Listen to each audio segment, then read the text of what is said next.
The void of space stretched endlessly around the massive warship Eternal Conquest as it drifted through the darkness between stars. Supreme Commander Varric stood on the bridge, his tall frame casting shadows across the control panels that glowed with alien symbols. His species had conquered over 2,000 worlds in the past 5 centuries, and each victory had been swift and decisive. The Galactic Dominion never failed to crush resistance. "Commander, we have detected a new star system," reported his navigation officer, a scaled creature whose yellow eyes never left the scanning equipment. "Long-range sensors show a small planet in the habitable zone. There are energy signatures indicating a developing civilization." Varric moved closer to the main viewing screen where a blue and green world appeared, rotating slowly on its axis. White clouds swirled across its surface, and small lights dotted the dark side where cities must exist. The planet looked peaceful, almost beautiful in its simplicity. But beauty meant nothing to the Dominion. Only submission mattered. "What is their technological level?" Varric asked, his voice carrying the authority of someone who had never known defeat. Around him, his crew worked at their stations with practiced efficiency. They had done this countless times before. "Primitive nuclear technology, basic spaceflight, no energy shields detected," the officer replied. "They appear to have launched small satellites and space stations. Their weapons are chemical-based projectiles and simple explosives. No plasma cannons or particle beams visible." Varric allowed himself a small smile. Another easy conquest for the Dominion fleet. These creatures, whatever they called themselves, would surrender within hours of seeing his ships appear in their sky. Most species did. The few that resisted were quickly crushed under the overwhelming firepower of 300 warships. "Bring the fleet out of hyperspace at the edge of their system," he commanded. "Standard intimidation formation. We will give them the usual ultimatum and wait for their surrender." The space around Eternal Conquest suddenly filled with hundreds of massive ships as the Dominion fleet dropped out of faster-than-light travel. Each vessel was the size of a small city, bristling with weapon ports and energy cannons. Together they formed an impressive display of military might that had broken the will of countless civilizations on the small blue planet. Alarms began ringing in defense centers across every continent. Admiral Thompson stood in the command center, deep beneath the North American defense complex, watching as reports flooded in from observatories and tracking stations around the world. The screen showed a sight that would have terrified most people, but Thompson remained calm. 300. "Ships, sir," reported his communications officer. "They are broadcasting on multiple frequencies." "The message is being translated now." Thompson nodded and waited. He had spent 30 years preparing for this moment, and he was ready. Around him, dozens of military personnel worked at their stations. But there was no panic, no fear in their movements. They had trained for this day. The alien message appeared on the main screen, translated into simple text. Thompson read it aloud to his staff. "People of the third planet, you are now subjects of the Galactic Dominion. Surrender your governments and military forces immediately. Any resistance will result in the total destruction of your world. You have 72 hours to comply." The room fell silent for a moment. Then Thompson smiled and turned to his communications officer. "Open a channel to the alien fleet," he said. "I want to speak to their commander." Minutes later, the image of Supreme Commander Varric appeared on the screen. The alien leader looked exactly as Earth intelligence had predicted based on intercepted transmissions from other worlds. Tall, humanoid, with gray skin and cold black eyes that had never shown mercy to the conquered. "I am Admiral Thompson of the United Earth Defense Force," Thompson began, his voice steady and clear. "I have received your ultimatum, and I have a response." Varric leaned forward slightly, expecting the usual pleas for mercy or requests for more time. Instead, Thompson continued, "You have made a grave mistake coming here. You see weakness where there is strength. You see a primitive world where there is something you have never encountered before. I suggest you turn your ships around and leave this system immediately." The alien commander's eyes narrowed with anger. No conquered species had ever spoken. to him with such confidence. "You dare threaten the Galactic Dominion? Your tiny world cannot resist our power. We have destroyed civilizations far more advanced than yours." Thompson shook his head slowly. "You do not understand what you are facing. Earth has never bowed to tyrants, and we will not start now. You came here expecting to find helpless prey. Instead, you have found something that will change your empire forever." "Impossible," Varek replied, his voice filled with contempt. "Your weapons are chemical explosives and metal projectiles. Your ships cannot even leave your own star system. What could you possibly do against the might of the Dominion?" "You will find out soon enough," Thompson said calmly. "But I am giving you one last chance. Leave now, and no harm will come to your forces. Stay, and face the consequences of your arrogance." Varek cut the transmission with a gesture of dismissal. He turned to his weapons officer and spoke with cold authority. "Prepare to demonstrate our power.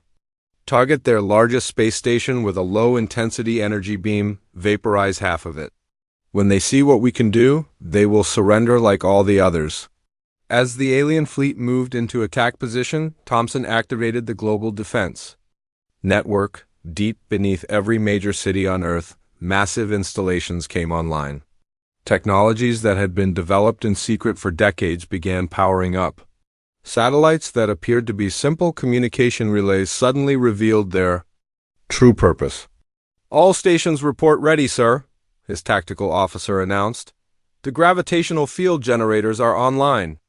Adaptive armor systems are active. Neural interface networks are establishing connections with all defense personnel."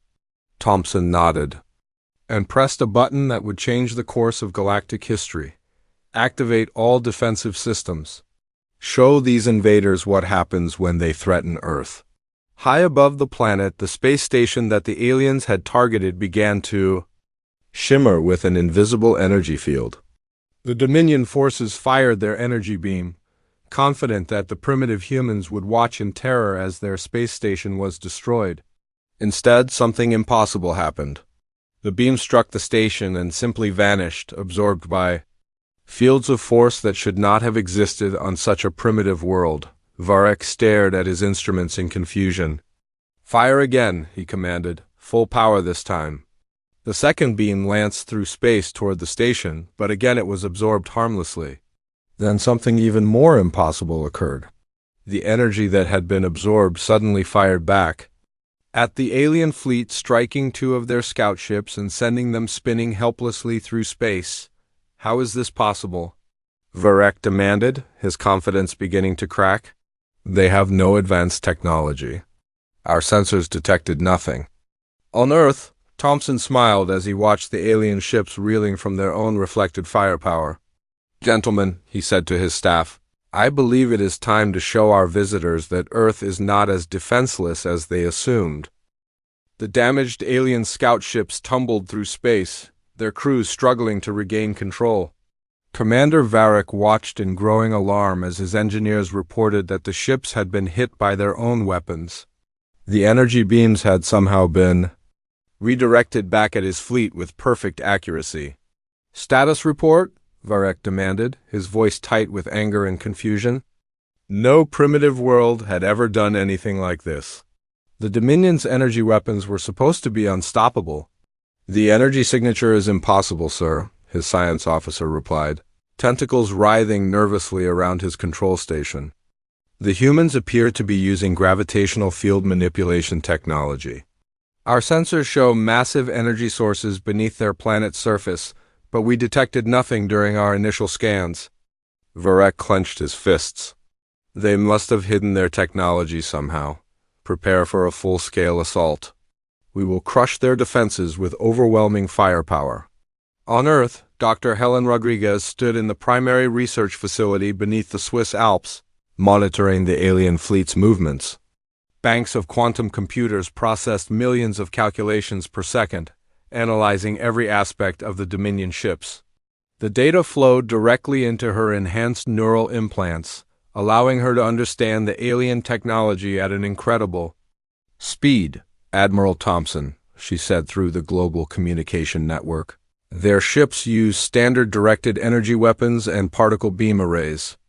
Nothing we have not prepared for. Our gravitational field manipulators can deflect or redirect 90% of their firepower. Thompson's voice came back immediately through her neural link. What about their landing forces? Can we handle a ground invasion? Already prepared for that as well, Rodriguez replied with confidence. Captain Blake's enhanced forces are standing by at all major population centers. Our soldiers have been training with the new equipment for 3 years. In New York Harbor, Captain Blake checked his weapon systems one final time. His body armor was unlike anything the aliens had ever encountered. Millions of microscopic processors were embedded in the flexible material, constantly analyzing threats and adapting the armor's properties in real time. His neural implants connected him directly to every member of his squad, creating a shared awareness that allowed them to move and fight as one coordinated unit. Incoming dropships, reported his tactical display. 40 alien assault craft heading for Manhattan, Blake smiled grimly. All units, remember your training. Let them land, then show them what human soldiers can really do. The alien dropships descended through Earth's atmosphere like falling meteors, their hulls glowing red-hot from atmospheric friction. The Dominion Marines inside prepared for what they expected to be an easy fight against primitive human forces. They carried plasma rifles and energy shields, weapons that had conquered hundreds of worlds. As the first dropship touched down in Central Park, its doors opened and 20 alien soldiers poured out. They were large, powerful creatures with natural armor plating and enhanced strength. Their leader, a scarred veteran named Corax, had personally conquered 15 worlds for the Dominion. Spread out and advanced toward the human city, Corax commanded through his communication implant. Standard suppression pattern, kill anyone who resists. The alien squad moved forward with practiced efficiency, their energy weapons charged and ready. They expected to face human soldiers with chemical projectile weapons and metal armor. Instead, they found empty streets and an unsettling silence. Where are they? One of the Marines asked nervously. The city should be full of panicking humans. The answer came a moment later as Captain Blake and his squad materialized from what had appeared to be empty air. Their adaptive camouflage systems had made them completely invisible to alien sensors. Blake's enhanced reflexes, boosted by neural interface technology, allowed him to move faster than the aliens could react. His weapon was not the primitive projectile arm the aliens expected. Instead, it fired concentrated bursts of plasma. Contained within magnetic field bottles, the shots moved at near light speed and could penetrate any known armor.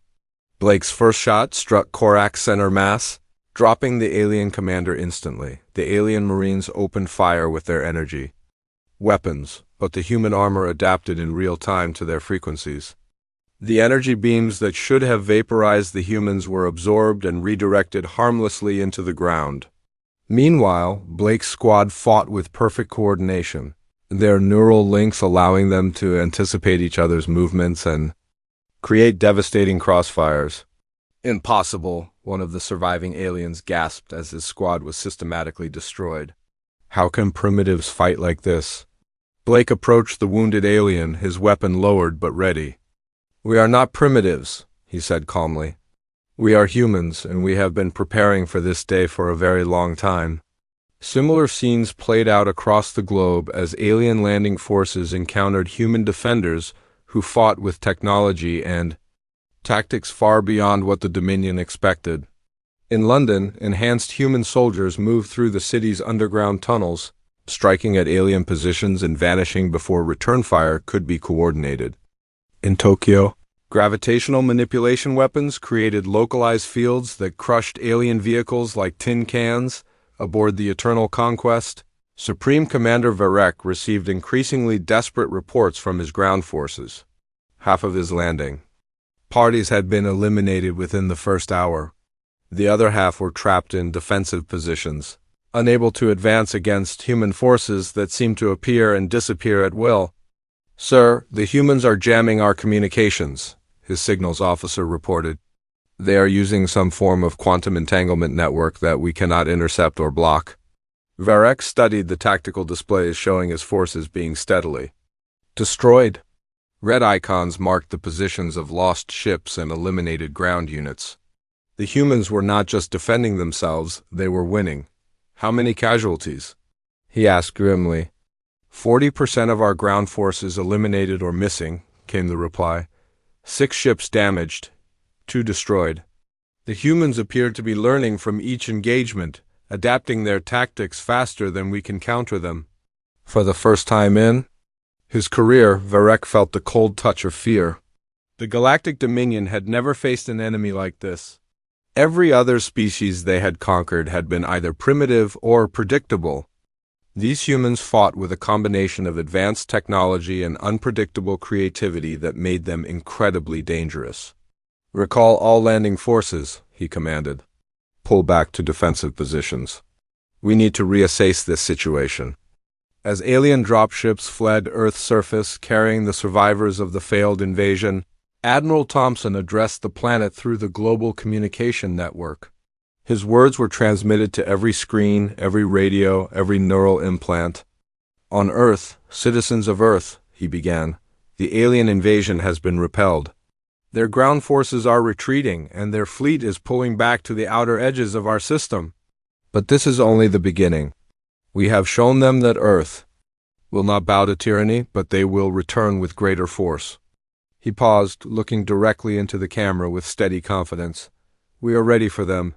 We have been preparing for this day for decades, developing technologies and strategies that no enemy has ever faced. The Galactic Dominion believes they are the masters of space, but they are about to learn that they have never encountered anything like humanity. In the depths of space, Commander Varek watched Earth growing smaller as his fleet retreated. The blue and green world that had seemed so helpless just hours before had humiliated the mighty Dominion fleet. His soldiers, the best warriors in the galaxy, had been defeated by creatures they had dismissed as primitives. Prepare a message to the Emperor, he ordered reluctantly. Inform him that we have encountered unexpected resistance. Request reinforcements and new strategic analysis. As he dictated the message, Varek knew that his career was effectively over. No Dominion commander had ever failed so completely against such an apparently weak enemy. But more troubling than his personal fate was the growing realization that these humans represented something entirely new in the galaxy. They had not simply defended themselves with superior technology. They had fought with an adaptability and creativity that suggested they might be far more dangerous than anyone in the Dominion had imagined. For the first time in 5 centuries, the Galactic Dominion faced an enemy that might actually be able to defeat them. The emergency session of the Galactic Dominion. High Council convened within hours of receiving Commander Varek's distress signal. Emperor Thane sat upon his obsidian throne, his ancient face twisted with rage as he listened to the impossible. Report: no single world had ever successfully resisted the Dominion fleet, let alone defeated it. You are telling me that a primitive planet with no interstellar technology has destroyed 6 of our ships and eliminated half of our ground forces? The Emperor asked, his voice echoing through the vast chamber. Yes, Your Majesty, Varek replied. Through the quantum communication link, his image flickering on the massive display screen. Their technology is far more advanced than our initial scans indicated. They have been hiding their true capabilities somehow. The Emperor's advisors whispered among themselves in various alien languages, their concern growing with each detail of the failed invasion. The Dominion had built its empire on the certainty that their military power was absolute. If one primitive world could resist them, what would happen to their control over the thousands of other conquered planets? Mobilize the Second Fleet, the Emperor commanded. 2,000 ships should be sufficient to crush any resistance these humans can offer. But on Earth, humanity was not waiting for the next assault. Deep beneath the planet's surface, in massive underground facilities that had been secretly constructed over the past 30 years, the greatest industrial operation in human history was taking place. Director Walsh moved through the cavernous manufacturing complex beneath the Australian outback, observing the incredible sight before him. Molecular assemblers, each the size of a building, worked around the clock to construct ships and weapons using patterns that had been perfected in laboratories around the world. The technology was based on principles that most alien civilizations had never discovered. Production report, Walsh requested from his neural interface. 12 new ships completed in the past 24 hours. Came the immediate response from the facility's artificial intelligence. Current fleet size now stands at 400 vessels. All ships are equipped with adaptive armor, quantum displacement drives, and self-replicating weapon systems. Walsh nodded with satisfaction. The ships being constructed were unlike anything that had ever existed in the galaxy. They incorporated human innovation in ways that alien engineers could never have imagined. Where other species built their vessels according to fixed designs that had worked for centuries, human ships were designed to evolve and adapt during combat. Begin Phase 2 of the plan, Walsh commanded. Activate the sleeper fleet. Throughout the solar system, objects that had appeared to be asteroids for decades suddenly came alive. Their rocky surfaces split apart to reveal the gleaming hulls of warships beneath. These vessels had been disguised and waiting for years. Their crews in suspended animation until the moment they were needed. Captain Amy Foster felt the awakening process complete as her ship's systems came online around her. The vessel she commanded, the Indomitable, had been masquerading as a large asteroid in the outer solar system for 5 years. Now it shed its camouflage and revealed its true nature as one of the most advanced warships ever built. All stations. Report ready, Captain, her first officer announced. The quantum displacement drive is online. Adaptive weapon systems are charging. Neural interface networks are active. Foster smiled as she felt her consciousness expand to encompass her entire ship. The neural interface technology that connected her to every system allowed her to pilot the vessel with the same ease as moving her own body. More importantly, it allowed her to think and react at speeds that no conventional crew could match. Take us to Earth orbit, she commanded. It is time to show the Dominion what happens when they threaten our world. The hidden fleet converged. On Earth from every direction, their ships moving through space in ways that defied conventional physics. The quantum displacement drives allowed them to phase in and out of normal space, making them nearly impossible to track or target. When the alien reinforcements arrived, they would face a force unlike anything they had ever encountered. On the bridge of the Eternal Conquest, Commander Varric watched in growing horror as his sensors detected the approaching human fleet. The ships appeared and disappeared seemingly at random, their energy signatures unlike anything in the Dominion database. How many vessels? He asked his tactical officer. Impossible to determine precisely, sir. They keep phasing in and out of normal space. Current estimate is between 300 and 400 ships. Varric felt his heart sink. The humans had not only repelled his invasion, they had been preparing for a counterattack. The primitive world he had come to conquer was revealing itself to be perhaps the most dangerous opponent the Dominion had ever faced. Incoming transmission from the lead human vessel, his communications officer reported. Captain Foster's image appeared on the main screen, her calm confidence a stark contrast to the barely controlled panic on the alien bridge.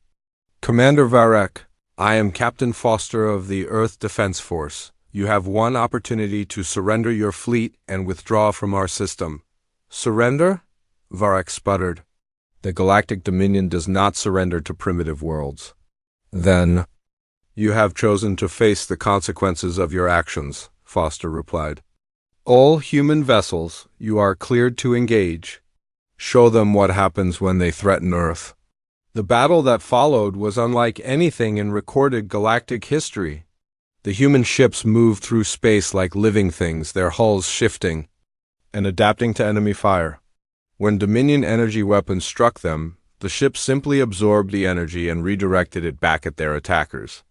When the aliens fired particle beams, the human vessels phased out of normal space and reappeared behind their targets. The Indomitable led the assault, its quantum displacement drive allowing it to appear next to enemy ships without warning. Foster's enhanced reflexes and neural interface connection let her pilot the vessel with impossible precision, dancing between enemy weapons and striking at weak points that the ship's artificial intelligence identified in milliseconds. "Target their command ship," Foster commanded, her consciousness merged with her vessel's targeting system. "Disable their engines but leave their life support intact." The Indomitable's weapons were as advanced as its drive systems. Instead of crude energy beams or explosive missiles, it fired concentrated bursts of exotic matter that could phase through conventional armor and disrupt molecular bonds.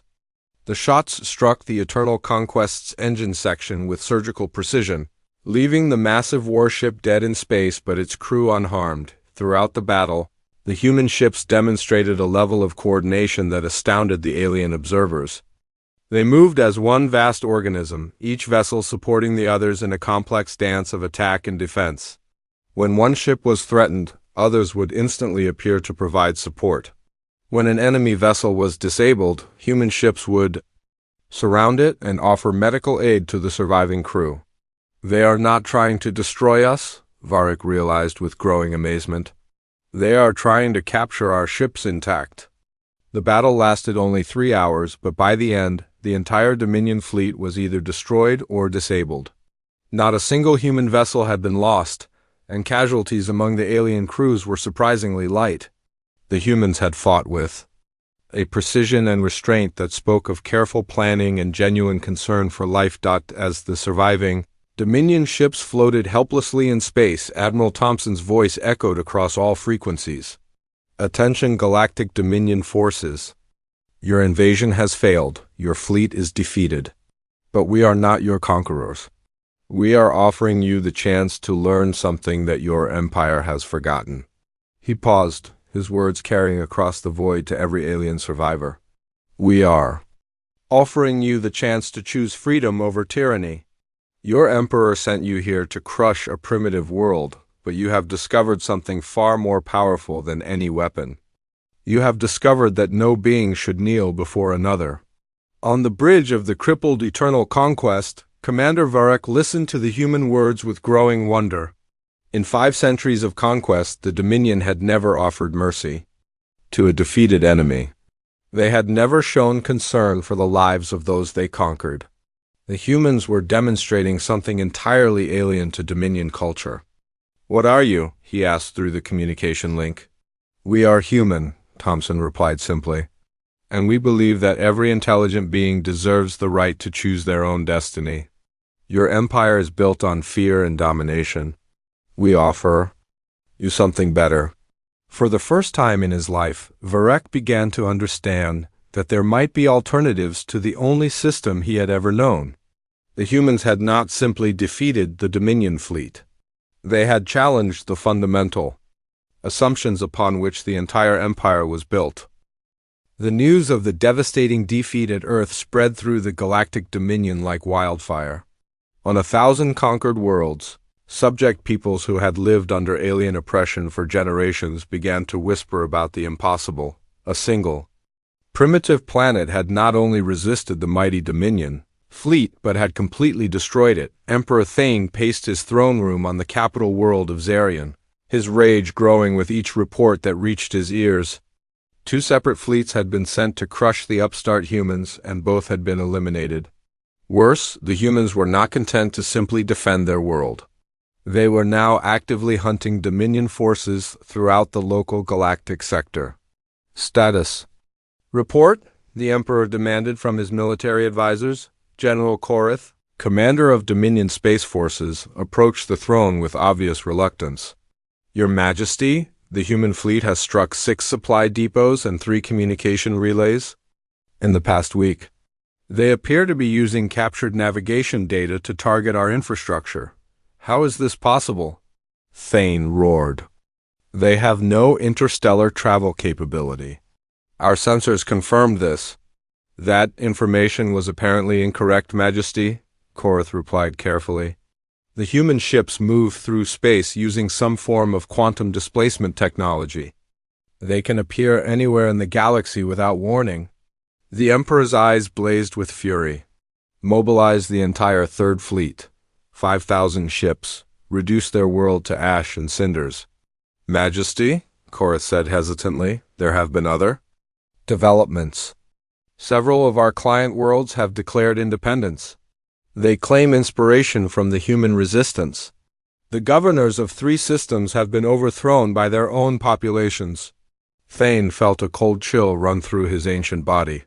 The humans were not simply a military threat. They were something far more dangerous to the Dominion's 1,000-year rule. They were proving that resistance was possible, and that knowledge was spreading like a plague throughout his empire. Meanwhile, in the deep space between star systems, Captain Foster's task force prepared for their next operation.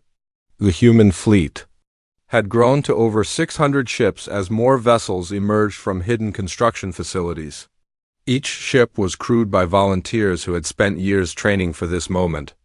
Intelligence reports indicate a major Dominion supply convoy moving through the Antares sector. Foster's tactical officer announced, 12 cargo vessels escorted by 50 warships.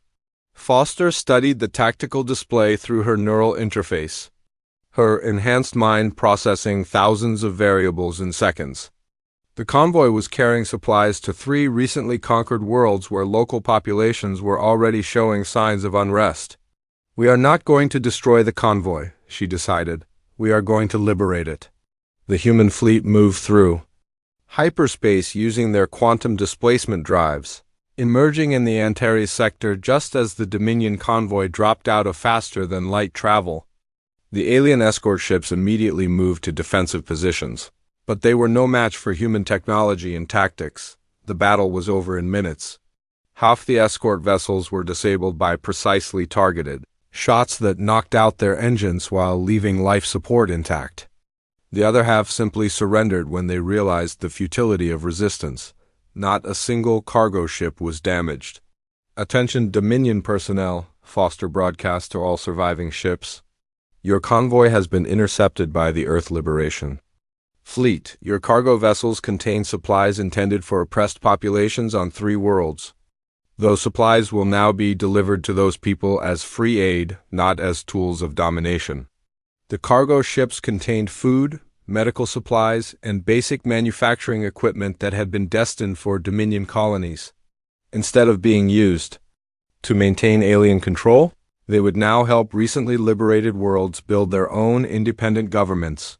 On the conquered world of Kepler-4, the local population received their first supply drop from human ships with amazement and joy. The blue-skinned Keplers had been under Dominion rule for 80 years, forced to mine precious metals for the Empire while their own people lived in poverty. Elder Malak, the traditional leader of the Kepler people, watched human shuttles landing in the main city square. The alien soldiers who usually guarded such deliveries were nowhere to be seen. Instead, human officers emerged from the ships and approached him with respectful gestures. Elder Malak, said Commander Peters, the leader of the Human Relief Mission, we bring you supplies and an offer of friendship. Your people are no longer subjects of the Galactic Dominion. You are free to govern yourselves as you choose. Malak could barely comprehend the words. Free? But the Dominion garrison will return. They will punish us for accepting your aid. The garrison has been removed, Peters explained gently. They have been given the choice to join our confederation or return to Dominion space. Most chose to stay and help build a new kind of government based on cooperation rather than domination. Similar scenes played out on dozens of worlds as human forces systematically dismantled the infrastructure of oppression that had held the Dominion together. They did not conquer these worlds for Earth. Instead, they offered them something that most had never known, the chance to choose their own destiny. The psychological impact on the Dominion was devastating. For 1,000 years, the Empire had maintained control through the certainty that resistance was impossible. The appearance of humans shattered that certainty and inspired subject peoples throughout the galaxy to demand their freedom. On the industrial world of Rigel 7, factory workers who had labored for generations to build Dominion warships suddenly found themselves in control of their own production facilities. Human advisors helped them convert the factories, to produce goods for their own people rather than weapons for their oppressors. The ripple effects spread throughout Dominion space. Governors who had ruled through fear found themselves facing populations that no longer believed in the invincibility of imperial power. Some tried to maintain control through increased brutality, but others began negotiating with their subjects for peaceful transitions to independence. Emperor Thane watched his empire crumbling from his palace on Zarian. Reports flooded in daily of new worlds declaring independence, of Dominion officials being overthrown, of subject peoples demanding the same freedoms that Earth had demonstrated were possible. The humans are using some form of mind control, he declared to his advisors. No primitive species could inspire such widespread rebellion through normal means. General Korath shook his head sadly. Our intelligence reports suggest otherwise, Majesty. The humans are not using any form of mental manipulation. They are simply showing people that alternatives to Dominion rule exist. Once that knowledge spreads, it cannot be contained. The Emperor realized with growing horror that he was facing something more dangerous than any military force. The humans were spreading ideas, and ideas could not be destroyed by energy weapons or particle beams. They could only be countered by better ideas, and the Dominion had none to offer. Prepare the core fleet, Thane commanded desperately. Every ship we possess. We will strike at the source of this infection and destroy the human homeworld completely. But even as he spoke, the Emperor knew that it might already be too late. The humans had not simply defeated his military forces. They had challenged the fundamental assumptions that held his empire together. Even if Earth could be destroyed, the knowledge that resistance was possible could never be erased. On Earth, Admiral Thompson received reports of the growing rebellion throughout former Dominion. Space with satisfaction but also concern. The human fleet was stretched thin trying to support dozens of newly independent worlds, while also preparing for the inevitable final assault on their homeworld. The Emperor is gathering every ship he possesses, Dr. Rodriguez reported through the neural network. Our intelligence estimates suggest he is preparing a fleet of over 10,000 vessels for a final attack on Earth. Thompson nodded grimly. Then we had better be ready for them. Begin implementation of the final phase. It is time to show the galaxy what humanity is truly capable of. As preparations began for the ultimate confrontation, both sides knew that the outcome would determine the future of galactic civilization. The Dominion would either crush the human rebellion and restore their empire, or they would face a new order based on principles they had never imagined possible. The final battle for the fate of galactic civilization began when 10,000 Dominion warships dropped out of hyperspace at the edge of Earth's solar system. Emperor Thane himself commanded the vast fleet from his flagship, the Eternal Dominion, a vessel the size of a small moon and bristling with enough firepower to sterilize entire worlds. Today we end this rebellion, Thane declared to his assembled fleet commanders. The humans have infected our empire with their poisonous ideas of freedom and equality. We will burn their world to ash and scatter their remains across the void as a warning to all who would dare resist the Dominion. But as the massive alien fleet moved toward Earth, something unprecedented happened. Ships began appearing around them, not from empty space but from the very fabric of reality itself. The human fleet had grown to over 2,000 vessels, each one incorporating technologies that pushed the boundaries of known physics. Admiral Thompson stood on the bridge of the flagship Terra, watching the alien armada approach. Around him, his crew worked with calm efficiency, their neural interfaces connecting them to every system on every ship in the fleet. The humans had spent 6 months preparing for this moment, and they were ready. All ships implement the Unity protocol, Thompson commanded. Show them what happens when free beings fight as one. The Unity protocol was humanity's ultimate expression of their cooperative philosophy. Instead of fighting as individual ships, the entire human fleet became a single organism. Their neural networks merged into one vast consciousness that could think and react faster than any conventional military force. Captain Foster felt her awareness expand to encompass Not just her own ship, but every vessel in the fleet. 2,000 minds working in perfect harmony. Each ship's artificial intelligence adding its processing power to the collective.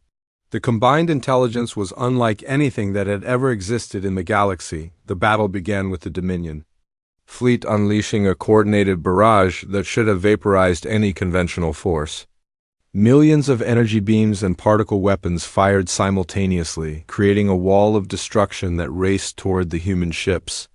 But the Unity Protocol allowed the human fleet to respond as one mind controlling thousands of bodies. Every human ship moved with perfect coordination, their quantum displacement drives allowing them to phase through the incoming fire or redirect it back at their attackers. The gravitational field manipulators that had first surprised the aliens now operated on a massive scale, creating space distortions that bent enemy weapons away from their targets. Emperor Thane watched in growing horror as his devastating opening salvo accomplished nothing. The human ships danced through the energy barrage like leaves in the wind, untouchable and deadly. When they returned fire, their exotic matter weapons struck with surgical precision, disabling Dominion vessels without destroying them. How are they doing this? Thane demanded from his science advisors. No fleet can coordinate with such precision. It is impossible. They appear to be operating as a single entity, Majesty, his chief scientist replied with obvious fear.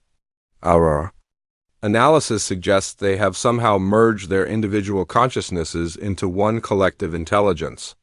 The revelation struck Thane like a physical blow. The humans were not just using advanced technology.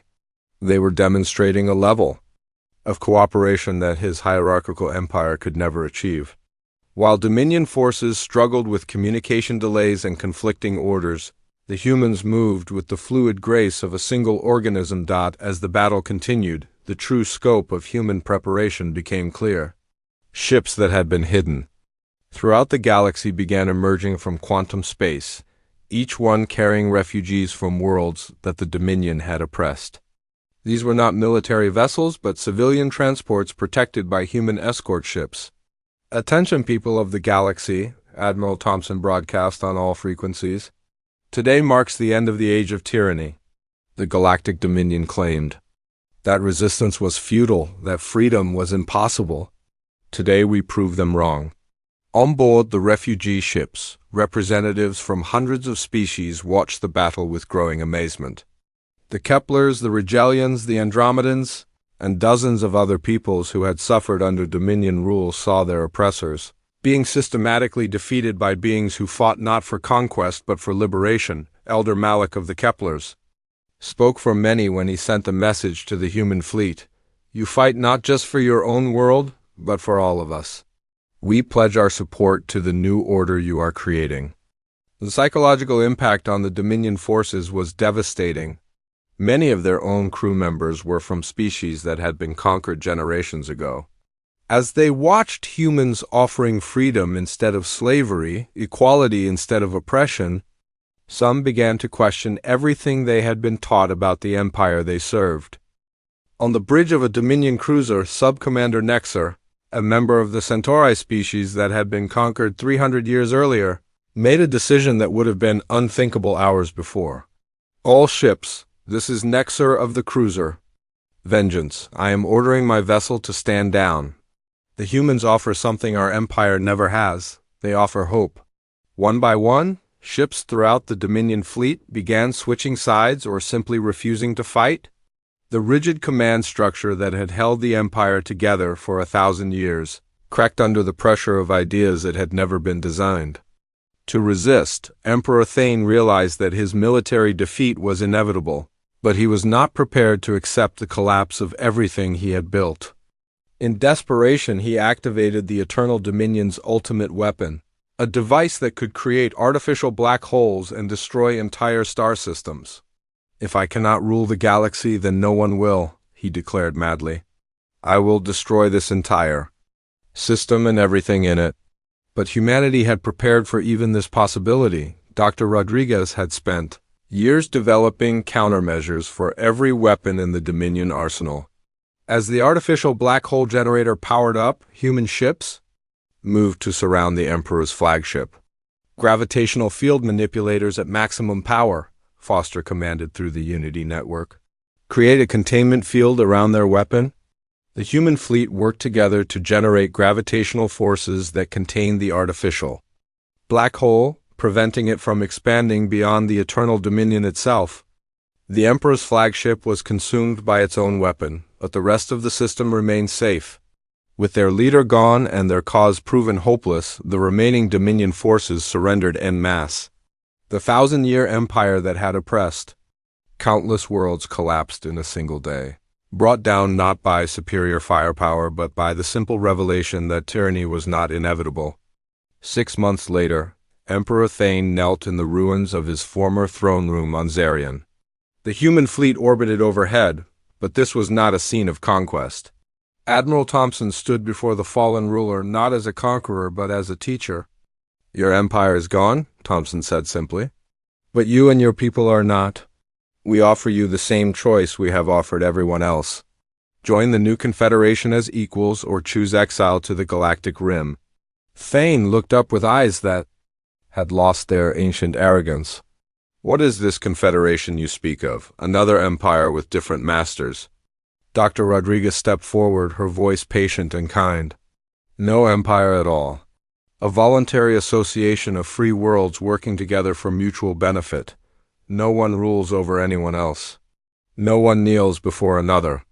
The former emperor struggled to comprehend concepts that were alien to everything he had known. But without hierarchy, without absolute authority, how can order be maintained? How can decisions be made? "Through cooperation, discussion, and compromise," Rodriguez explained. "Through the recognition that every intelligent being has value and deserves to have their voice heard." As Thane listened to descriptions of the new galactic order, he began to understand how completely the humans had defeated him. They had not simply destroyed his military forces. They had offered something better than everything his empire represented. Across the former Dominion territories, a new civilization was taking shape. The Galactic Confederation operated on principles that would have seemed impossible just months before. Disputes were resolved through negotiation rather than force. Resources were shared based on need rather than power. Scientific knowledge flowed freely between worlds, accelerating progress for everyone. Commander Varek, the officer who had led the first failed invasion of Earth, now served as a liaison between human forces and reformed Dominion remnants. He had witnessed the entire transformation from attempted conqueror to grateful ally, and the experience had changed him fundamentally. "I came to crush what I saw as a primitive world," he reflected during a ceremony marking the first anniversary of Earth's victory. "Instead, I discovered that we were the primitives. We had advanced technology but primitive thinking. The humans showed us that true strength comes not from the ability to dominate others, but from the wisdom to cooperate with them." "Admiral," Thompson addressed the representatives of 300 worlds gathered for the celebration. "1 year ago, the Galactic Dominion claimed that freedom was impossible, that someone must always rule over someone else. Today, we prove them wrong. We have built something new, something based on the radical idea that every being deserves dignity and respect." He paused, looking out at the diverse crowd of species that had come together in common cause. "The age of empires is over. The age of cooperation has begun." And it all started with a simple refusal to kneel. As the ceremony concluded and delegates from across the galaxy returned to their worlds, the transformation of galactic civilization continued. Humanity had not conquered the stars. Instead, they had liberated them, proving that the greatest victory was not defeating your enemies, but turning them into friends. The galaxy would never be the same. And for the first time in millennia, that was exactly what it needed to become something better than anyone had dared to imagine.